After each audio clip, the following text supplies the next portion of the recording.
coming from the courts now, and the case against a Portuguese banker wanted in his country for tax evasion and money laundering has been postponed to next Friday for extradition processes. João Manuel de Oliveira Rendeiro made his second appearance in court today after being arrested last November in Umhlanga Rocks. He was on Interpol's red list after escaping from his country, where he is sentenced to 10 years in prison.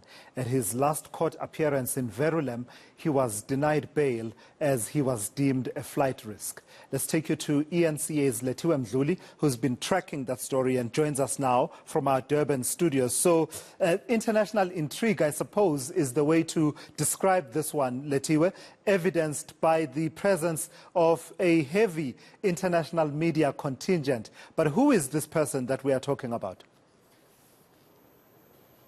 Certainly, Tula says where there's been a lot of media attention behind this former banker from Portugal. But what he is exactly is a wanted criminal by Interpol. He was arrested in Umhlanga last year in November by Interpol after being on their red list for some time.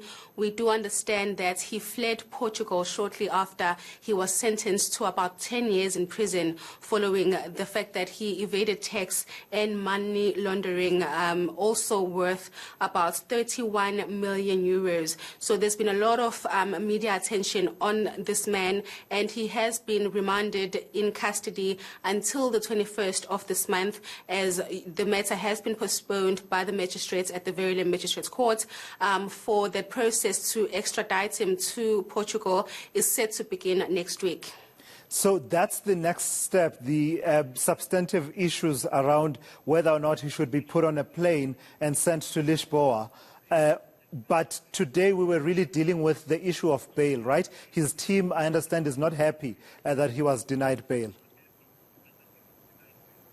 Yes, Tulasiza. So his legal representative did make a mention that they are appealing that decision by the magistrate last time that he was denied bail. So the last time he appeared in court back in December, the magistrate did say that they are fearing that he might flee the country. As you'd remember that he fled Portugal shortly after he was sentenced. So giving his reasons behind the ruling that he will be denying him bail, he did say that he is a flight risk, basically. And today, his legal representative did make a mention that they will be appealing that decision. They also did mention that there are some that do not agree, rather, with the postponement to have that extradition process to start. And they were hoping that that matter will be dealt with today. But of course, the matter was postponed either way. We do understand that the police in Portugal have about 11 days to work together with the South African justice system, because the matter, the reason for the postponement today was because they do not have all the documents to start that process. The curious case of João Manuel de Oliveira Rendeiro. Thank you for that update. That's eNCA's Lethiwe Mdluli from our Durban studios there with that update on that story.